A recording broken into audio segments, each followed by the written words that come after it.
Crime alert, डरना नहीं मिटाना है।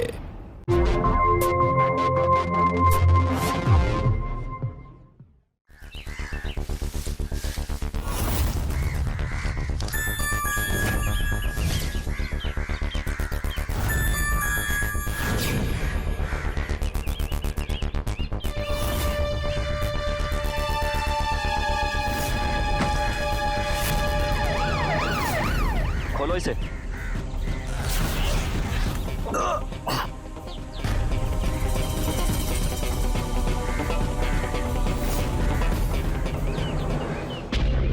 ये तो किसी इंसान का कटा हुआ सर है। सर लग रहा है किसी ने शायद इस सर को बिजली से जलाया हुआ है, ताकि आसानी से कोई पहचान ना पाए कि लाश किसकी है। बदबू से तो लग रहा है कि 4-5 दिन हो गए इसे मरे हुए। तुम एक काम करो, अपने एरिया में और आसपास के एरिया में पिछले 5 दिन की जितनी भी मिसिंग कंप्लेंट हैं उसको निकालो और उसकी लिस्ट बनाओ और सबको लाश की शिनाख्त के लिए बुलाओ और इस सर की बाकी की बॉडी को भी ढूंढो। जी सर। तुम्हें पता है ना, पिछले 15 दिनों से मेरी कमर में दर्द है। डॉक्टर ने मुझे आराम करने के लिए बोला है।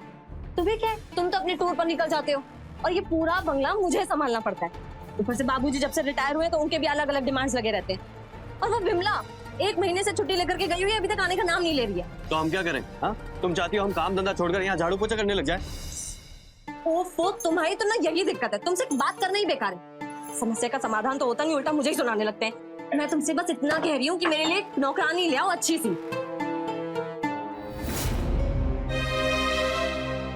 अरे तो ये काम हमारा है क्या? तुम जाके आस पड़ोस में बात करो, किसी और नौकरानी ढूंढो ना। अरे भाई किस बात पे झगड़ा कर रहे हो तुम लोग? अब बाबूजी एक बात बताओ, मैं अपना काम धंधा छोड़कर नौकरानी ढूंढता फिरूं? अरे भैया, ये इलेक्ट्रिशियन जुनेद किस दिन आपके काम आएगा? भैया हम जानते हैं बढ़िया नौकरानी को। बाबूजी कल ही मुझसे बात कर रही थी काम के लिए। आप कहो तो मैं बुला देता हूँ उसे, और हाँ उसकी जिम्मेदारी हम लेते हैं। लो भाई, हो गया तुम्हारी समस्या का समाधान। हाँ हाँ, तो बुलाओ जल्दी से उसे। जी भैया। चलो पहले बाथरूम चेक करो। हो गई अब खुश? हाँ,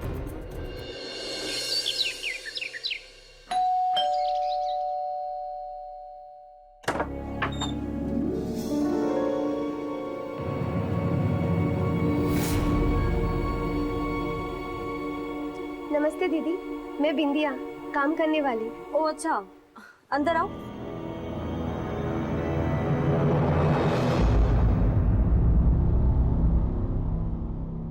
देखो बंगला बड़ा है पर रहने वाले 3 ही लोग हैं। 10,000 तुम्हें मिलेगा और रहना खाना फ्री। जी। देखने से तुम काम करने वाली नहीं लगती, किसी अच्छे घर की लगती हो। इससे पहले कहीं काम किया है? जी, मेरे पति ठेकेदार थे, मुझे कभी कोई काम करने की जरूरत नहीं पड़ी। लेकिन 2 साल पहले उनकी एक्सीडेंट में मृत्यु हो गई।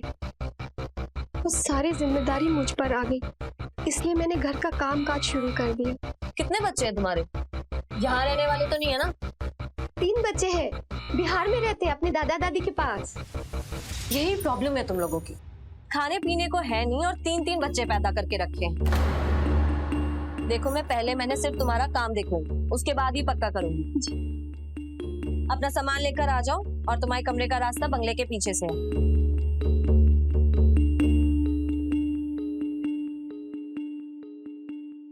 कर दिया पक्का?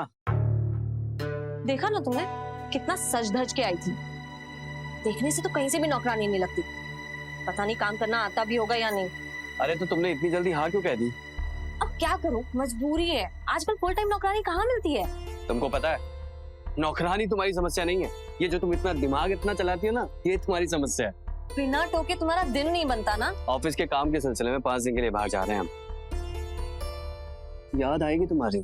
मुझे भी।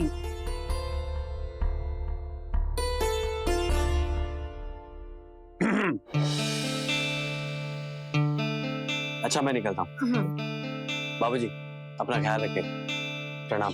खुश रहो।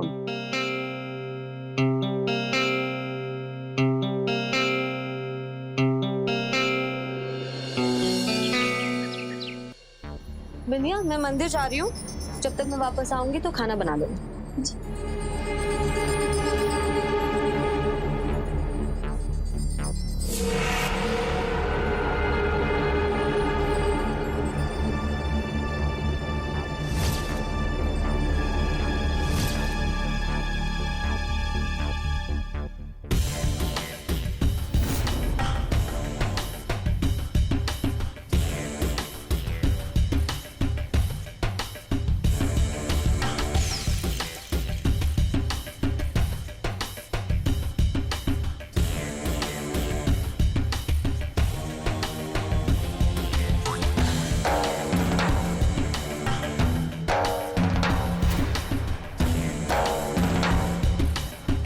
अभी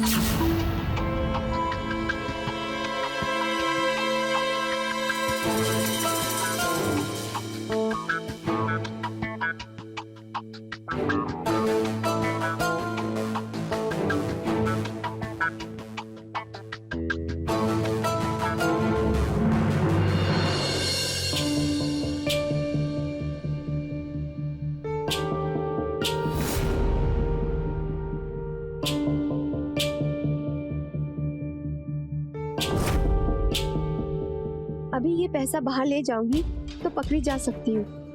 यहीं कहीं छुपाना होगा इसे।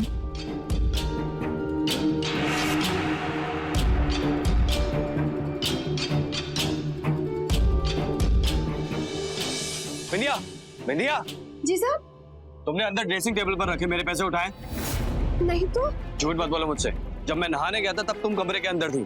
मैं तो बस धोने के कपड़े इकट्ठे करने गई थी, मैंने नहीं देखे कोई पैसे। देखो झूठ मत बोलो तुम मुझझसे बस। अभी 3 दिन हुए काम करते और तुमने चोरियां भी शुरू कर दी हैं। मैं अपने बच्चों की कसम खाकर कहती हूँ, मैंने नहीं चुराए कोई पैसे। कम से कम अपने बच्चों की तो झूठी कसम मत खाओ। तुम बाहर की हो, हम सब क्या अपने घर में ही चोरी करेंगे? मेरा विश्वास कीजिए, मैंने नहीं चुराए कोई पैसे। किसी पर इल्जाम लगाने से पहले एक बार अपना कमरा तो ठीक से चेक कर लो।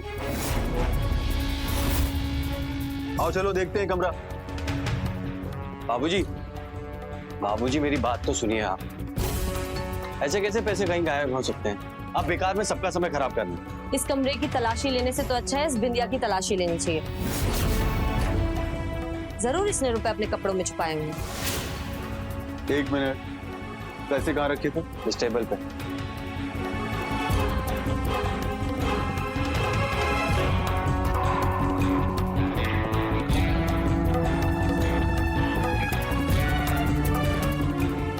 ये लो, ये तुम्हारे पैसे। तुम्हारे पैसे नीचे गिर गए थे।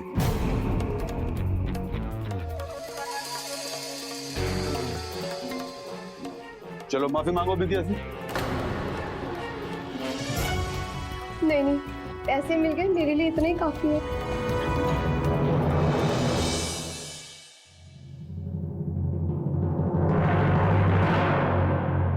आपका धन्यवाद कैसे करूं समझ में नहीं आ रहा। आपने पैसे ढूंढकर मेरी इज्जत बचा ली।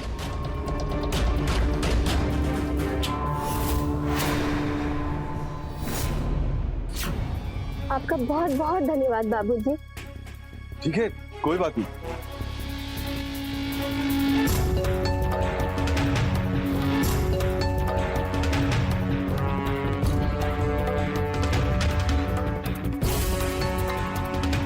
बाबूजी,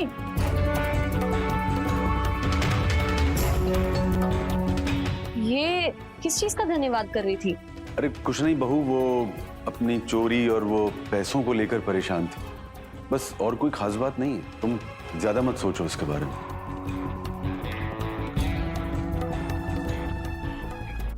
बिंदिया, खाने में आज भिंडी की सब्जी बना लेना और रोटी रहने देना।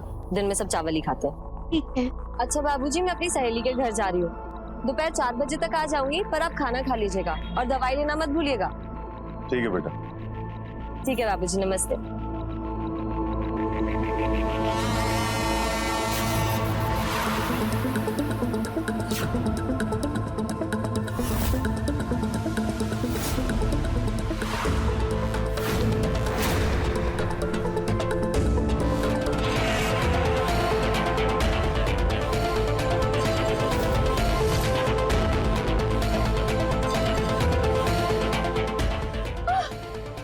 हाय भगवान, बहुत जोर से लग गई मुझे। क्या हो गया? अरे बहू भी चली गई, घर में भी कोई नहीं है। अच्छा ठीक है, मैं किसी को बुलाता हूँ। नहीं नहीं, किसी को मत बुलाइए, मेरे कमर में बहुत ज्यादा दर्द हो रहा है, आप उठाइए ना मुझे। ठीक है ठीक है, अच्छा अच्छा आओ आओ।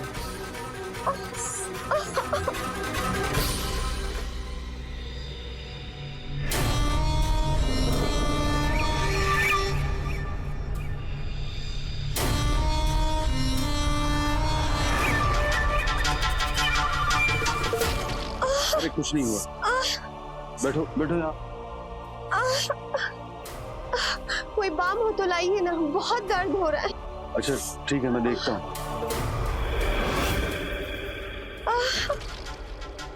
ये लो, लगा लो। अरे मैं खुद कैसे लगा पाऊंगी अपनी पीठ पे, आप लगा दीजिए ना। आप शर्मा क्यों रहे? आपके लिए मेरे दर्द से बढ़ के आपकी शर्म है क्या? दीदी नहीं है घर पे, घबराइए नहीं। नहीं नहीं, ऐसी कोई बात नहीं है। बहुत दर्द हो रहा है।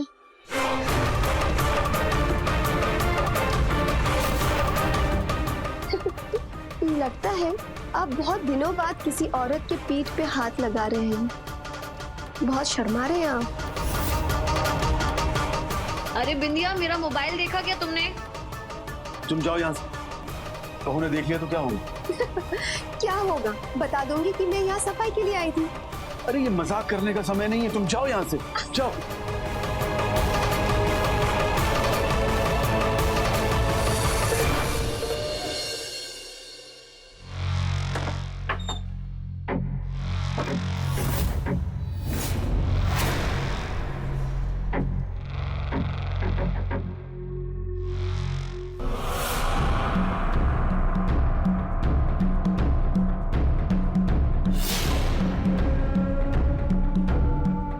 तुम यहाँ क्या कर रही हो इस समय?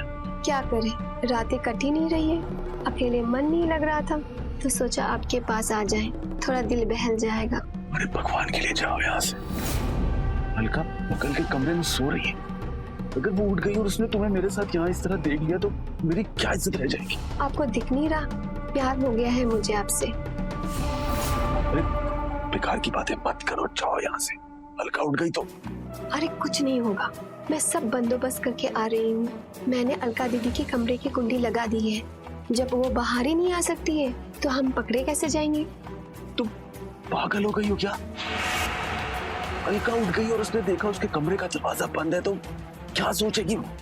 आप भी ना बाबूजी बहुत सोचते हैं। ऐसा होगा तो ये होगा, वैसा होगा तो वो होगा। यहाँ इतनी सुंदर लड़की खुद चलकर आपके सामने आई है और आपको दुनिया की परी है।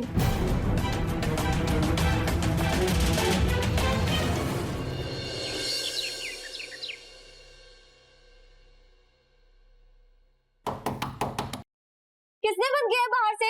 बिंदिया, बिंदिया, बिंदिया, बिंदिया, उठो, उठो। ये क्या किया तुमने? अलका उठ गई है। अब जाके तुमने उसका कमरा नहीं खोलना। अगर मैं कुंडी नहीं लगाती तो अलका दीदी हम दोनों को ऐसे हालत में एक साथ देख लेती तो सोचो क्या होता। वो सोचती कि कैसा अलबेला ससुर मिला है। अरे ये मजाक का टाइम नहीं है, जाके कमरा खोलो उसका। आप चिंता मत कीजिए, मैं अपने तरीके से निपटाती हूँ। अच्छा ठीक है, तुम जाओ।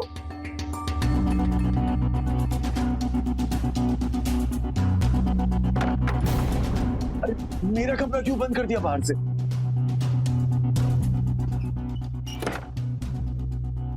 मेरा दरवाजा किसने बाहर से बंद किया? पता नहीं दीदी, मैं तो सोकर उठी और यहीं आ रही थी। इतने में आपके दरवाजे की पिटने की जोर जोर से आवाज आई और मैं दौड़ते दौड़ते आ गई। तो फिर मेरा दरवाजा बाहर से बंद किसने किया? अरे दीदी देखिए, बाबूजी के दरवाजे की कुंडी भी किसी ने बंद कर दिया। अरे देखो उसे, खोलो। तो ये हमारे कमरे की कुंडी किसने लगाई? वही ना बाबूजी, मेरे कमरे का भी दरवाजा बाहर से बंद था। तुमने बाहर से आकर के कुंडी किसने लगाई होगी और क्यों? कहीं घर में चोरी तो नहीं हुई ना? अरे हाँ देखो, कहीं तो चोरी तो नहीं हो गया। देखो सब कुछ तो ठीक है यहाँ पे। घर से तो कुछ भी चोरी नहीं हुआ है, सब ठीक लग रहा है। हाँ सब कुछ तो अपनी जगह पर है, चोरी तो कुछ भी नहीं हुआ। घर से कुछ भी गायब नहीं हुआ है, सब अपनी जगह है। और अगर कुछ चोरी नहीं हुआ है तो फिर हमारे दरवाजे क्यों बाहर से बंद थे?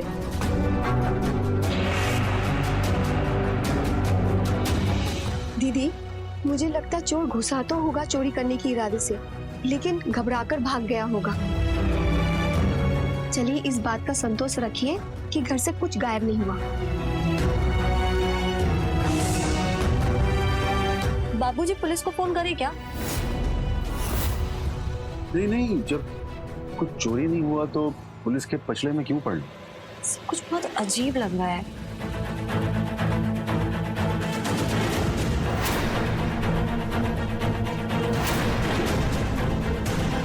चलो अरे पागल हो क्या? देख लेगी।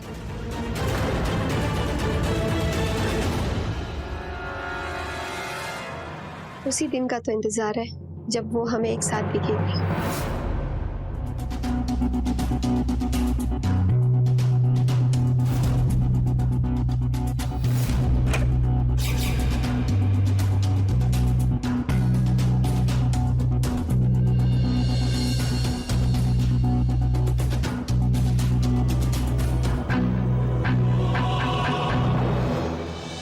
अरे रिटायरमेंट के बाद तो मिलना ही नहीं हुआ, तो आप घर ही आ जाइए। अच्छा ठीक है, हम आपसे बाद में बात करते हैं। ये तो अलका की साड़ी है ना? हाँ, इसमें कैसी लग रही हूँ मैं? बहुत सुंदर लग रही है, और ये रंग तुम पर खिल भी बहुत रहा है। ये अलका दीदी के श्रृंगार का सामान है, मुझे अच्छे से तैयार कीजिए ना। कैसी लग रही हूँ मैं? बहुत सुंदर लग रही है। लेकिन एक तो कमी रह गई है। अब तो तुम तैयार हो, अब कैसी कमी?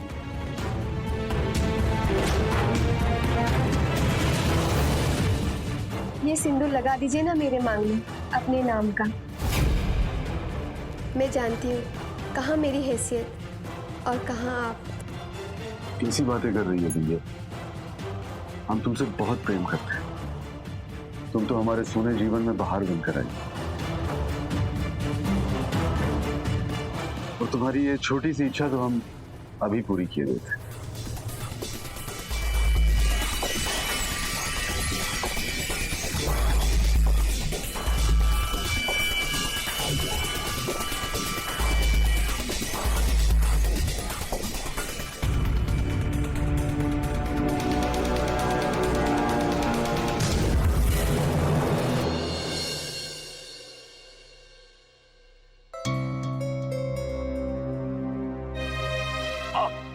बाबूजी क्या हुआ? वो कुछ नहीं, टेबल में पैर लग गया था। थोड़ा संभाल के।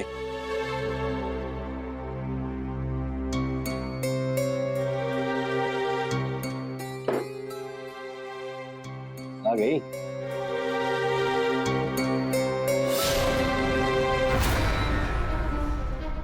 ये तुम्हारे सर पर सिंदूर क्यों है?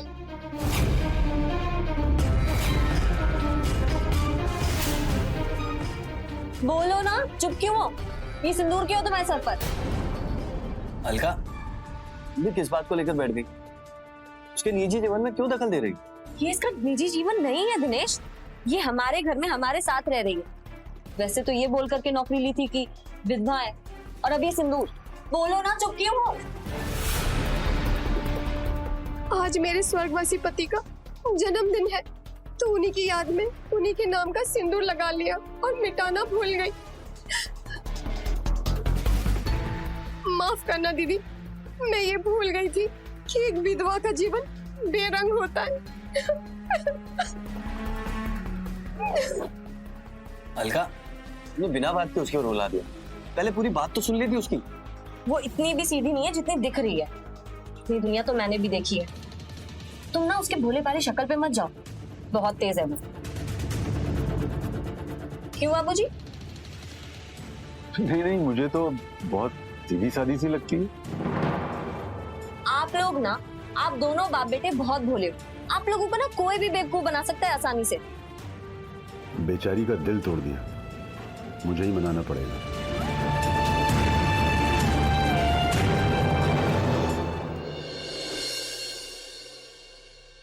अगर मैं सबको ये बता देती कि सिंदूर आपने लगाया है तो क्या होता, बोलिए?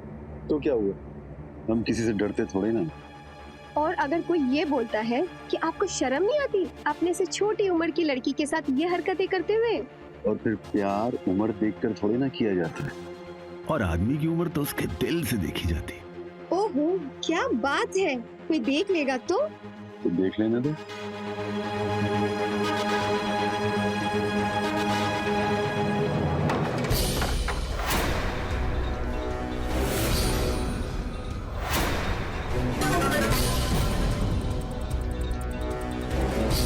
वो बिंदिया तुम्हारे गांव से सामान है, मैं वही देना है।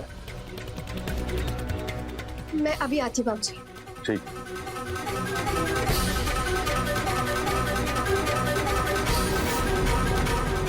ये क्या हरकतें कर रही तुम वहां पर? क्या हरकतें? दिमाग खराब हो गया है क्या तुम्हारा? मैंने तुझे काम पे रखा है, भूल मत।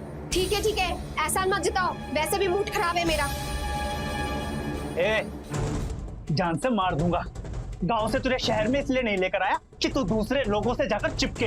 क्या बकवास कर रहे हो? जो मन में आए बोले जा रहे हो, हाँ? और किसके साथ रहूंगी मैं तुम्हारे अलावा?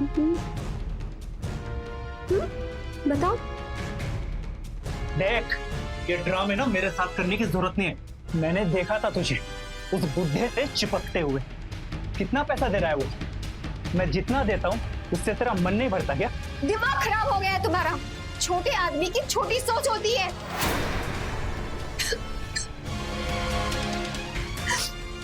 बेटी मानते हैं वो मुझे, बाप की उम्र के हैं वो मेरे।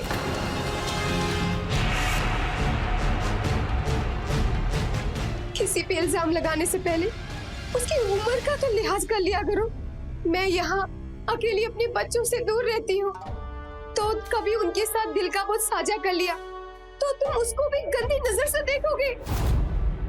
चले जाओ तुम यहाँ से, चले जाओ।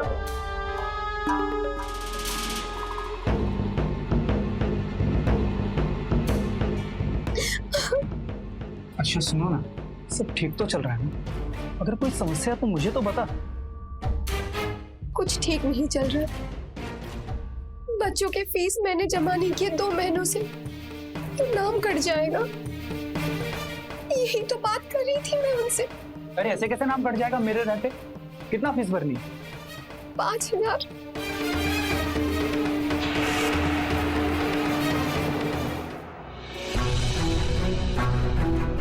रख।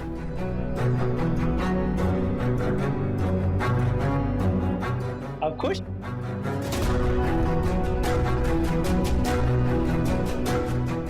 बिंदिया, अब जाओ तुम यहाँ से।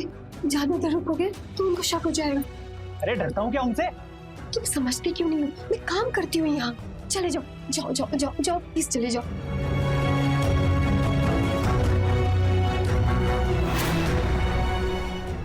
नमस्कार, मैं हूँ सुधा चंद्र। आज के भागदौड़ के इस दुनिया में हम अपने काम में इस कदर बिजी रहते हैं कि हमारे घर को संभालने के लिए हमें किसी पर निर्भर रहना पड़ता है। लेकिन हमें शुक्रगुजार भी होना चाहिए कि घर के काम को बांटने के लिए हमारे पास कर्मचारी है। लेकिन बावजूद इसके हमारे दिल में हमेशा एक डर बना रहता है कि जिस पर हम अपने घर की जिम्मेदारी सौंप रहे हैं वो कितना भरोसे के लायक है। जैसे कि ये बिंदिया बहुत ही चालाक और लालची औरत थी। अपनी गरीबी और मजबूरी की कहानी सुनाकर विनोद को वो बेवकूफ बना रही थी और विनोद भी उसके जाल में पूरी तरह से फंस चुका था। क्योंकि अकेलेपन से लड़ना हर इंसान के लिए बहुत कठिन होता है, खासकर बुढ़ापे में, जब वो घर में बिल्कुल अकेले होते हैं और करने के लिए कोई खास काम भी ना हो। ऐसी परिस्थिति में उन्हें किसी ऐसे इंसान की तलाश होती है जो उसके अकेलेपन को दूर कर सके। लेकिन विनोद एक बात भूल गया था कि बिंदिया एक काम वाली है और उम्र में उससे बहुत छोटी है, जिसका पूरा फायदा बिंदिया ने उठाया। लेकिन विनोद इस बात से अनजान था कि उसकी एक गलती आगे चलकर एक बहुत बड़ी दुर्घटना को अंजाम दे सकती है। क्या विनोद के परिवार वाले वक्त रहते विनोद को बिंदिया के चुंगल से बचा पाएंगे? आइए देखते हैं।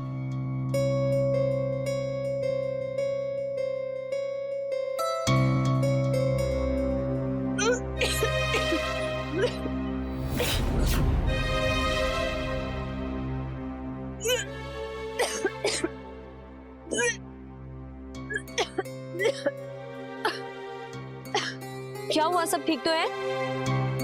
कुछ नहीं दीदी, पता नहीं क्यों उल्टी जैसा हो रहा है। लगता है मैंने कल कुछ उल्टा सीधा खा लिया है। जो हमने खाया था वही तुमने खाया होगा। जो भी है सच सच बताओ, इतनी दुनिया तो मैंने भी देखी है। ऐसी कोई बात नहीं है दीदी, मैं बिल्कुल ठीक हूँ। ठीक है, चलो डॉक्टर के पास चलो, चेकअप करा लेंगे तो सब पता चल जाएगा क्या मामला। चलो। अरे दीदी, इतनी सी बात को लेके डॉक्टर के पास जाने की क्या जरूरत है? मैं बिल्कुल ठीक हूँ, आप बेकार में चिंता कर रही हैं।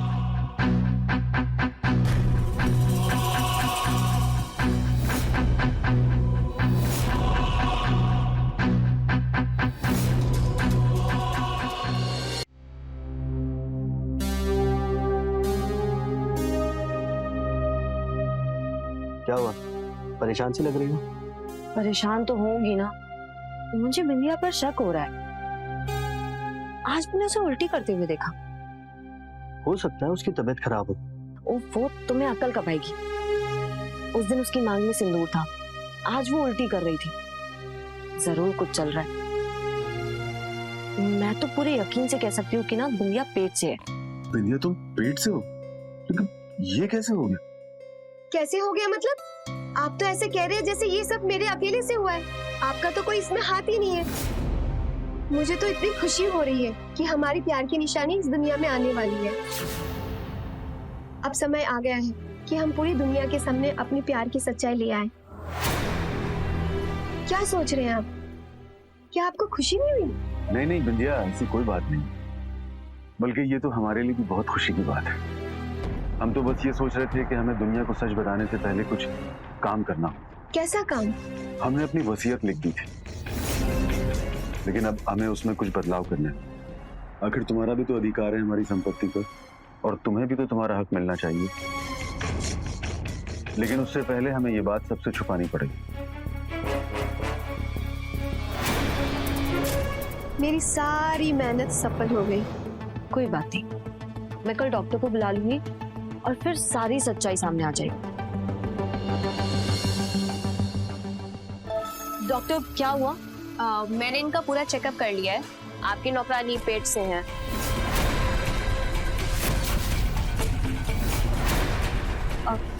Thank you doctor.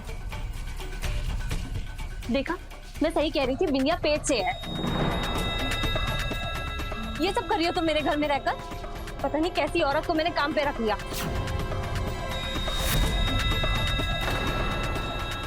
अलका, रहने दो, ये उसका निजी मामला है, हमें क्या लेना देना? लेना देना है दिनेश, पूरा पूरा लेना देना है। मुझे शक था कि इस घर में क्या हो रहा है,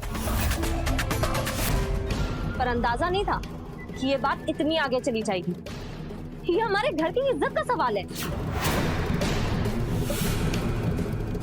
तुम सच सच बताओ कि तुम्हारे पेट में किसका बच्चा है? बोलो। इस बच्चे का बाप यही मौजूद है।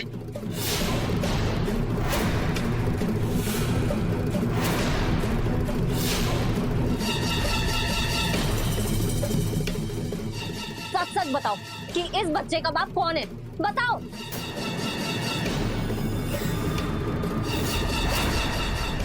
ये है मेरे होने वाले बच्चे के बाप।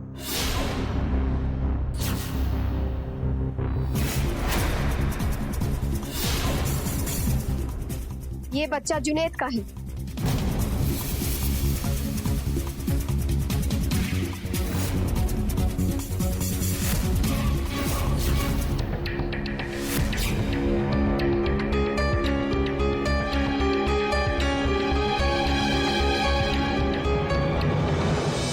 तुमने मुझे पहले क्यों नहीं बताई ये बात? मुझे भी अभी पता चला जब डॉक्टर ने कहा। इससे पहले कि मैं तुम्हें बताती, अलका ने हंगामा कर दिया। वो तो अच्छा हुआ कि ऐन मौके पे आके तुमने मेरा साथ दे दिया, नहीं तो ये लोग मुझे घर से ही निकाल देते। अरे मेरे रहते हुए कौन निकाल सकता तुम्हें घर से? हम दोनों अपनी जिंदगी के फैसले खुद ले सकते हैं। कल ही जाकर ना अम्मी से शादी की बात करता हूँ। महीने भर के भीतर हम दोनों शादी कर लेंगे। अरे ये तो शादी के सपने देखने लग गया है। विद्या, ये क्या खेल खेल रही हो तुम मेरे साथ? पहले तुमने कहा कि ये बच्चा मेरा है, और मैं भी बेवकूफों की तरह तुम्हारी बातों में आ गया। आप ही ने तो कहा था कि ये बात छुपा के रखना सबसे, जब तक आप वसीयत बना नहीं देते। अच्छा एक बात बताओ, तो फिर ये जुनैद ने सबके सामने मना क्यों नहीं किया कि ये बच्चा उसका नहीं है?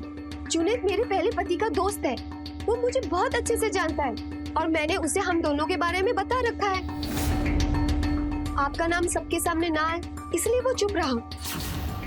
वो समझ गया था मैंने उसका नाम क्यों लिया और मैंने आपका नाम क्यों नहीं लिया, लेकिन आपको कौन समझा? अच्छा बाबा, मुझसे गलती हो गई, मुझे माफ कर दो।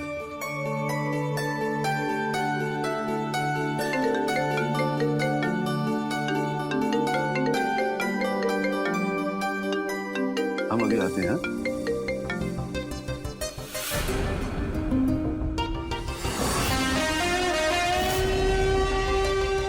कमाल हूं ना मैं, अभी के लिए तो जुनैद और विनोद दोनों को ही यकीन दिला दिया, लेकिन जल्दी ही मुझे कुछ करना होगा।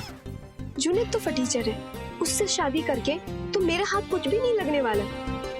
और अगर इस बुड्ढे से शादी कर ली तो पूरे बंगले की मालकिन बन जाऊंगी। तेरी तो जिंदगी ही सवर जाएगी बिंदिया। ना ना ना ना ना, मिसेस बिंदिया विनोद श्रीवास्तव। विनोद की उम्र और बुढ़ापे का फायदा उठाकर बिंदिया ने उसे अपने माया जाल में फंसा कर रखा हुआ था। विनोद को यही लग रहा था कि बिंदिया उसे सच में बहुत प्यार करती है, लेकिन ये उसकी गलतफहमी थी, क्योंकि बिंदिया का जो प्यार था वो प्यार नहीं था, बल्कि एक फरेब था। विनोद के साथ साथ वो जुनैद के साथ भी संबंध में थी और एक ही समय पर वो दोनों को बेवकूफ बना रही थी, क्योंकि उसकी जिंदगी में जज्बातों की कोई अहमियत नहीं थी। उसकी नजर सिर्फ और सिर्फ उन दोनों के पैसों पर थी। अपने जीवन में विनोद के आने के बाद अब बिंदिया को लगने लगा कि विनोद के सामने जुनैद की कोई हैसियत नहीं है। अब वो विनोद की बीवी बनने के सपने देख रही थी। जानबूझकर लालच में आकर बिंदिया बारूद के साथ खेल रही थी, लेकिन वो इस बात से अनजान थी कि एक दिन यही बारूद उसे जलाकर खाक कर सकता है। आइए देखते हैं बिंदिया के प्यार का ये खेल का क्या अंजाम होता है। सुनो, बिल्कुल भी लापरवाही मत करना और रात में सारे खिड़की दरवाजे अच्छे से बंद कर देना, ठीक है? हाँ बिंदिया, तुम कुछ दिनों के लिए यहाँ बंगले में क्यों नहीं आ जाती? बिल्कुल नहीं, कोई जरूरत नहीं है। बाबूजी बच्चे नहीं है।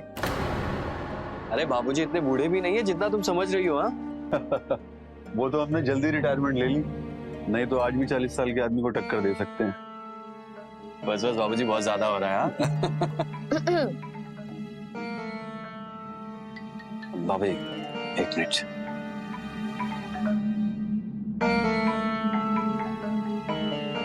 बाबूजी, आपका बैंक का खाता देखा हमने, बहुत सारा नकद निकाला है आपने।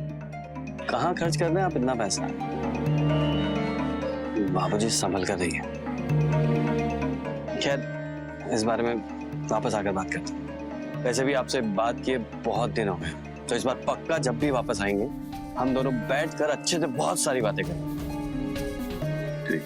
अभी हम चलते हैं। काश आप भी हमारे साथ चलते तो कितना अच्छा होता ना। बेटा तुम्हें तो पता है हमें फैमिली फंक्शंस में जाना पसंद है। तुम लोग होकर आओ, फिर हम लोग बैठेंगे। ठीक है बाबूजी, अपना ख्याल रखिएगा। ठीक, चलते हैं।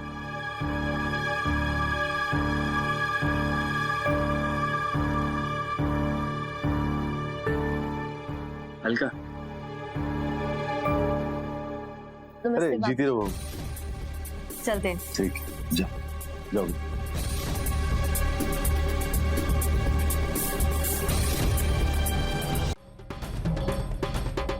क्या हुआ, किसे फोन कर रहे हो? बाबूजी को। उनका फोन नहीं लगा। नेटवर्क प्रॉब्लम है क्या? नहीं, नेटवर्क तो आ रहा है, लेकिन उनका फोन नहीं लगा। 2 दिन हो गए उनसे बात किए। ऐसा कभी नहीं हुआ, वो रोज कॉल कर देते हैं, लेकिन मुझे चिंता हो रही है अलका। अरे तो बिंदिया को फोन करो ना। हाँ।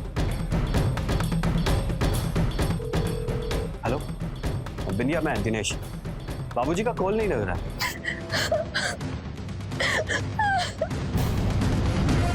क्या हुआ, रो क्यों रही हो तुम? सब ठीक तो है? मुझे बाबूजी की बहुत चिंता हो रही है। कल वो बैंक के काम से बाहर गए थे, लेकिन देर रात तक जब घर नहीं आए तो मुझे लगा किसी दोस्त के यहाँ गए हैं, लेकिन वो जब सुबह भी नहीं आए तो मैंने उन्हें फोन लगाया, लेकिन उनका फोन स्विच ऑफ आ रहा। अरे तो तुमने हमें फोन करके तुरंत क्यों नहीं बताया? तुम अब बता रही हो, वो भी तब जब मैंने कॉल किया। मेरे पास आप लोगों का नंबर नहीं है ना, इसलिए। बिंदिया, हद होती है लापरवाही की। क्या हुआ, सब कुछ ठीक तो है ना? कुछ ठीक नहीं है, हमें फौरन कानपुर चलना होगा। बाबूजी कल से गायब है। क्या? हाँ चलो जल्दी पैकिंग करो। हाँ। तुमने इतना इंतजार क्यों किया? तुमने बताया क्यों नहीं कि विनोद जी अभी तक घर नहीं लौटे? सर, मैं गरीब अनपढ़, मेरा दिमाग नहीं चला, मुझे लगा कहीं गए होंगे, आ जाएंगे। पर कहीं जाते तो तुम्हें बता कर जाते ना। अब मालिक लोग हम नौकरों को कहाँ कुछ बता के जाते हैं। मेरा विश्वास कीजिए, मैंने इतना नहीं सोचा। ठीक है, तुम जा सकती हो, लेकिन हमें जरूरत पड़ेगी तो तुम्हें आना पड़ेगा।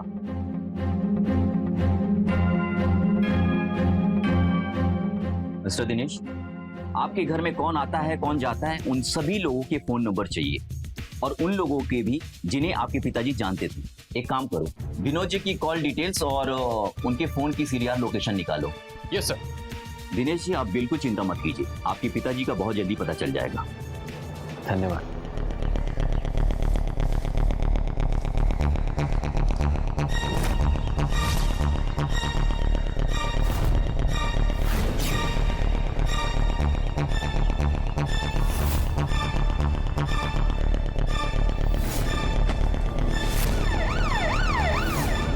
बोलो इसे।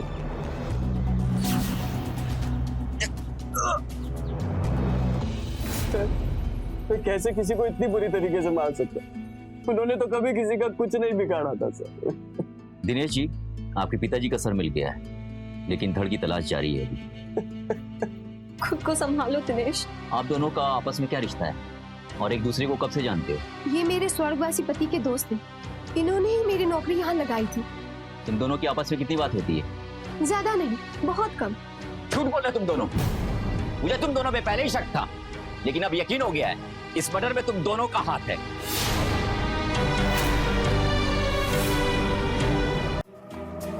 ये तुम दोनों के बीच की कॉल डिटेल की लिस्ट है। इतना तो कोई अपनी पति और पत्नी से भी बात नहीं करता। और तुम दोनों एक दूसरे के लगातार टच में हो। तो सर इसका मतलब ये नहीं कि खून हमने किया। तुम दोनों की फोन की सीडीआर रिपोर्ट से ये क्लियर होता है कि मौके वारदात की रात तुम दोनों वहीं थे। सीधे सीधे बताओ क्या हुआ था, नहीं तो हमारे पास बहुत सारे तरीके हैं। लगता है तुम लोग ऐसे नहीं बताओगे। प्रताप, मैं बताती हूँ साहब कि उस रात क्या हुआ था।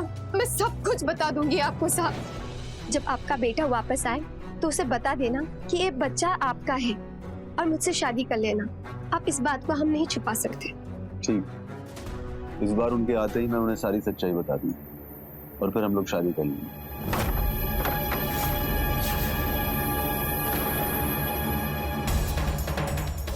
तुम्हारी हिम्मत कैसे हुई मेरे घर में इस तरह घुसने की? अरे चरित्रहीन औरत, इतने दिनों से मुझे बेवकूफ बना रही थी। मुझे बोला ये बच्चा मेरा है, और आज इस बुढ़े को बोली कि ये बच्चा इसका है, और इसके साथ शादी करने की तैयारी में लगी है। मैंने तुम दोनों की सारी बातें सुन ली है अपने कानों से। एक से मन नहीं भरा तो आ गई बुढ़े के पास। बिटिया, ये क्या बोल रहा है? तुम्हारा क्या संबंध है इससे? तुम्हें क्या लगा इसकी नौकरी मैंने हाथ क्यों लगाई है? अरे इसका मेरा संबंध तब से है जब से इसका पति मरा है। हम दोनों एक दूसरे से बहुत मोहब्बत करते हैं। झूठ बोल रहे हो तुम। छोड़ो इसे। मैं तुझे देखता हूँ बुढ़े, तुझे सबक सिखाता हूँ।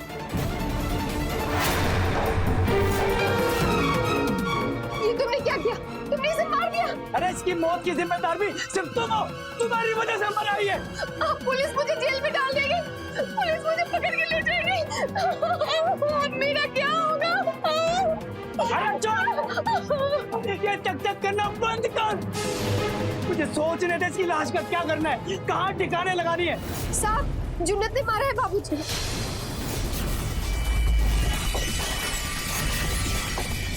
और उसके बाद उनका सर काट दिया और बिजली से सर जला दिया ताकि उनको कोई ना पहचान सके।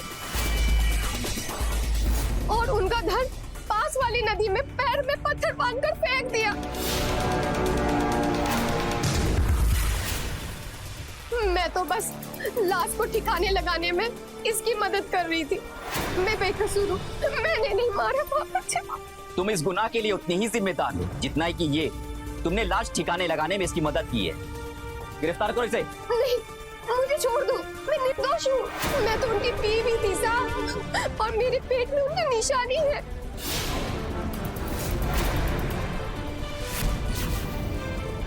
मुझे छोड़ दीजिए, मैं उनकी बीवी थी।